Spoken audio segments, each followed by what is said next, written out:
नक्कीच आपण बघू शकता आपण चंद्रपूर महानगरपालिकेच्या निवडणुकीचा लोकराज्य टीव्हीच्या माध्यमातून आढावा घेतो। आपल्यासोबत आहेत भारताचे माजी केंद्रीय गृहराज्यमंत्री हंसराज भैया अहिर आणि खरं तर शांत आणि संयमी आणि लोकसभेची हिरा आणि संसद म्हणून गेल्या अनेक वर्षात चंद्रपूरकरांसाठी ज्यांनी न्याय दिला असे हंसराज भाई आपल्यासोबत आहेत। काय सांगाल? खरं तर अंतिम टप्प्यामध्ये ही निवडणूक आलेली आहे आणि आपण प्रचार पैदल लोकांना मिळतात आहे की ही महानगरपालिका निवडणूक आम्ही जिंकावी असा आमचा प्रयत्न चालू आहे। भाजपाचा, शिवसेना, शिंदे गटाचा जे उमेदवार उभे आहेत ते सगळे जिंकेल असा आम्ही प्रयत्न करतो। कारण याच उमेदवारांनी पक्षाचं काम केलं, पक्ष मोठा केला।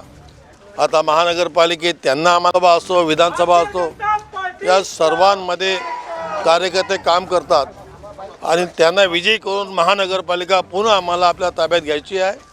मागच्या टर्ममध्ये महानगरपालिकेत भाजपाचे 38 नगरसेवक होते आणि आताही त्यापेक्षा जास्त येतील असा आमचा प्रयत्न आहे। जनतेला भेटल्याशिवाय जनता मतदान करणार नाही। आम्ही घरी बसून कॅबिनमध्ये बसून राजकारण करत नाही, जनतेकरता आणि उमेदवारांकरता आम्ही फिरतो आहोत। नक्कीच भैया, आरोप प्रत्यारोप देखील खूप झाले आहेत। आम्हाला ताकद नसल्यामुळे आम्ही नगरपंचायत नगर परिषदेत खरं तर कमी ठरलो असं माजी मंत्री सुधीर भाऊ यांनी म्हटलं होतं। त्यावर आपली प्रतिक्रिया देखील आली।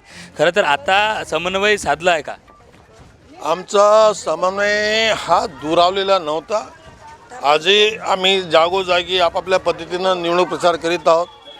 जे उमेदवार आत्ता माझ्यासोबत चौघे फिरत आहेत त्या चौघांकरता सगळे येतात, जातात, फिरतात, आमदार येतात, नेते येतात। आम्हाला उमेदवार आणि त्याचं चिन्ह दोन्ही पाहिजे असतात। आम्ही पहिले चिन्ह पाहतो, मग उमेदवार निवड झाली त्याची सेवा करतो विजय करण्याकरता। आमचा पक्षामध्ये ताळमेळ समन्वय चांगला आहे हे तुम्हाला दिसून येईल। नक्कीच भैया, आता आजचा शेवटचा दिवस, प्रचाराचा शेवटचा दिवस, इथल्या नागरिकांना किंवा मतदारांना आपण काय आव्हान करणार आहात? मी जनतेला एवढं आवाहन करीन की ही निवडणूक ग्रामीण महानगरामधील प्रत्येक गल्ली बोळीचं आणि शहराचा विकासाकरता निवडणूक आहे। स्वच्छ शहर असलं पाहिजे, स्वच्छ पाणी मिळालं पाहिजे, आरोग्यसेवा चांगली मिळाली पाहिजे, लहान मुलांना गल्लीमध्ये चांगले शिक्षण मिळण्याकरता शाळा पण स्थापन करावी लागेल। सफाई, वीज, पाणी ह्या सर्वांकरताही महानगरपालिका असते आणि मला विश्वास आहे की या महानगरपालिकेत मागच्या 5 वर्ष जी होती सत्ता आमची तेव्हा चांगलं काम झालेलं आहे, विकास झालेला आहे। आता आव्हान करतो जनतेला की केंद्रामध्ये प्रधानमंत्री मोदीजी यांनी मागच्या टर्ममध्ये या महानगराला अमृत योजना दिली, रेल्वेचे ब्रिज आम्ही बांधले, जनतेची मागणी होती आणि ही नळ योजनात नाही। आता मुख्यमंत्री महोदयांनी, महसूल मंत्र्यांनी घोषणा केली की सर्व जनतेला शहरातील 16,000 अतिक्रमणधारकांना पट्टे द्यायचा कार्यक्रम आहे। पट्टे मिळतील, प्रधानमंत्री आवास योजनेतून घरं मिळतील आणि म्हणून सगळ्यांनी विकास न्याय म्हणून मिळाला पाहिजे म्हणून सर्वांनी भाजपाला, शिवसेनेला मतदान करावं ही विनंती करतो। नक्कीच भैया, शेवट माजी विरोधी पक्षनेते विजय वडेट्टीवार म्हणतात 10 वर्षापासून यांची सत्ता आहे, मात्र पट्टा किंवा 200 युनिट हे सगळं भूलथापा आहे, धोकेबाज आहेत, खोकेबाज सरकार आहे, यांना लोकांनी लक्ष द्या असं म्हटलं। काय सांगा? असं आहे, सरकारचं धोरण ठरलं आहे की पट्टे द्यायचे म्हणजे द्यायचे, हे घोषणा केली, हे बनावणी नाही। प्रधानमंत्र्यांनी आवास योजना दिली, आवास योजना ज्यांना पट्टे आहेत त्यांना आवास योजना मिळत आहे। आवास इथं धोकेबाजी काही नाही आहे, परंतु जे बोलतात ते सुद्धा पालकमंत्री होते, त्यांनी काय नाही केलं? इच्छाशक्ती नव्हती, अभ्यास नव्हता। आम्ही देणार, आम्ही बनावणी करत नाही। बोले तसा चाले असे प्रधानमंत्री मोदीजींचं नेतृत्व आहे, बोले तसं चाले असे मुख्यमंत्री देवेंद्रजींचं नेतृत्व आहे। नक्कीच भैया, शेवट आपण ओबीसी महामंडळाचे भारताचे आपण नेते आहात। खरं तर संपूर्ण भारतामध्ये 52% जास्त ओबीसींची जनसंख्या आहे। अशामध्ये आपल्याकडनं विकासाची खूप मोठी आशा ओबीसी बांधवांकडनं आहे।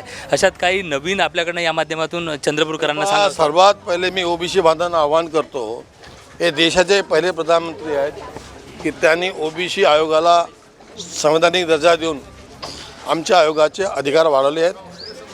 त्या माध्यमातून 27% इम्प्लिमेंट करण्याकरता खूप शक्ती आली आयोगाला आणि सर्व क्षेत्रामध्ये आदिवासी ओबीसीचं पूर्ण दखल घेण्यासाठी आता सरकारची इच्छा आहे, मुख्यमंत्र्याची प्रामाणिकता आहे आणि प्रधानमंत्र्याची प्रामाणिकता आहे. नक्कीच आपण नक्कीच बघितलं की हे होते देशाचे माजी गृहराज्यमंत्री हंसराज भैया आहेर आणि यांनी प्रत्येक प्रश्नाची या प्रचारादरम्यान लोकांची साधत असताना त्यांनी नक्कीच सांगितलं की मग ते ओबीसीचा आयोग असेल किंवा इथल्या घरपट्टे असतील 200 युनिट असतील, ह्या सगळ्या सरकारचं नियोजन असतं आणि नियोजन करत असताना ते नक्कीच इथल्या चंद्रपूरकरांना त्याची जे पाहिजे ते नक्कीच त्यांना मिळणार आहे असं देखील त्यांनी यावेळेस सांगितलं. आम्ही सगळे विचारधाराचे पक्षाचे आहोत आणि त्यामुळे आमचा कुठलाही विरोधक नाही, आमचं समन्वय आहे आणि म्हणूनच आजच्या या प्रचार रॅलीमध्ये प्रभाग क्रमांक 3 ML या महिला आणि पुरुष बघता खरंच वातावरण तापलेलं आपल्याला नक्कीच पाहायला मिळतं आहे.